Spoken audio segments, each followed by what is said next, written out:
Now I'm Jess De Los Santos.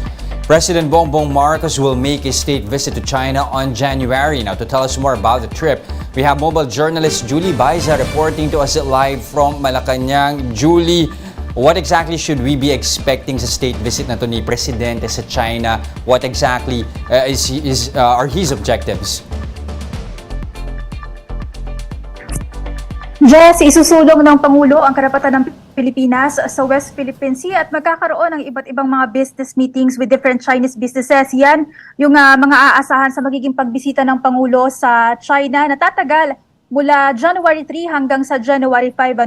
10 to 14 bilateral agreement din ang inaasahang malagdaan kaugnay ng agriculture, renewable energy, maritime security at iba pang usapin.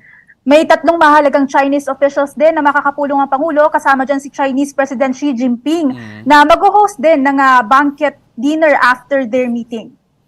Okay, I want to pick up on one point that you mentioned earlier regarding the West Philippine Sea. Do we have any more specifics on how they are going to calibrate such discussions with Beijing? Well, according to the DFA, the President will continue to uphold our country's sovereign rights during his meetings with Chinese leaders. To avoid miscommunication in the West Philippine Sea, both sides, China and Philippines, have agreed to sign an agreement establishing a direct communication. Lalagdaan daw yan ni na DFA Secretary Manalo at Foreign Minister Wang Yi. Now, earlier you were mentioning a number of specific areas, particularly in agriculture, but for the business delegation, what's in store for them? Are there any other possible areas of partnership that we should be expecting?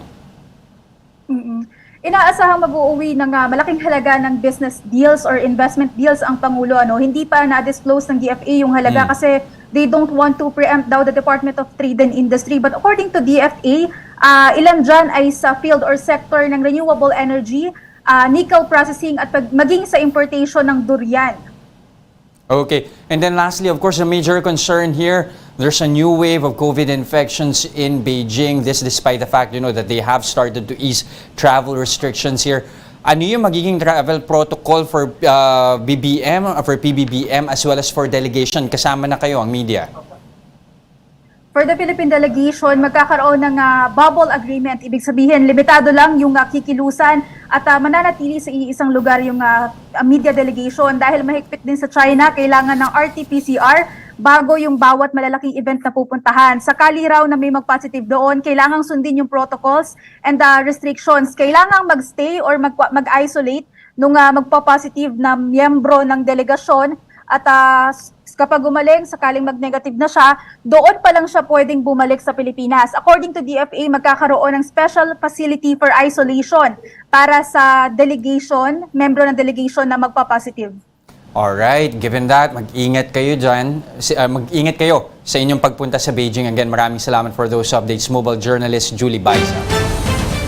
Meanwhile, Malacanang has ordered the continued suspension of e-sabong operations. In an executive order, President Marcos said that there is a need to clarify the scope of existing regulations and enforce stricter measures against illegal cockfight operators. The order also suspends the live streaming or broadcast of live cockfights outside cockpits arenas. The President has also tasked PAGCOR to coordinate with local government units in enforcing the ban. E-sabong operations have been suspended since May this year under former President Rodrigo Duterte. The government is looking to privatize the EDSA bus carousel by 2023 to make it at par with international standards. Gerard de la Peña with the report. The Transportation Department on Wednesday opened the Tramos station of the EDSA busway, making it the 4th station to become operational this year. So far, there are 21 EDSA busway stations from Monumento to Pitex in Parañaque. But Transportation Chief Jaime Bautista admitted that the facility is not up to par with global standards. That's why they are planning to privatize the busway by 2023. Gusto natin, kung ipaprivatize natin to, talagang yung gagawin ng private sector will conform to international standards, no? Sigurado dapat yung mga pasahero natin hindi nababasa pag umuulan, hindi masyadong naiinitan kung mainit ang panahon, no? So, and siguro dapat maging komportable sila, no? For now, commuters will have to brace themselves as free busway rides are set to end soon. Fares will be once again collected starting January 1 next year. Walang naibigay na budget sa amin, ano? Merong 1.2 billion, no, for contract service contracting, no. Pero napakaliit noon para ibigay natin dito sa EDSA busway, no. Kasi sa EDSA busway we spend around 10 to 12 million a day. This is a burden for commuters, especially those who take the EDSA busway on a daily basis. Ang hirap, tapos magkano na naman pamasahe, uwi ko pa, Cavite pa ako everyday. Mabigat po. Sayang din po yung pamasahe, pangkain na lang din yan eh. Passenger volume at the EDSA busway reached up to 400,000 daily during the holiday rush. There were 750 buses, but this will have to be brought down to just 600 as passengers are expected to transfer to other modes of transport like the MRT once the Libreng Sakay expires. Meanwhile, to augment the supply of public transport amid increasing demand, the LTFRB has reinstated and modified over 100 jeepney routes in Metro Manila. For News 5, Gerard de la Peña, we are One News. More stories after this short break. Stay with us here on One News Now.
You're still watching One News Now. I'm Jess De Los Santos. 6 people are confirmed dead after fire broke out in Quiapo, Manila this morning.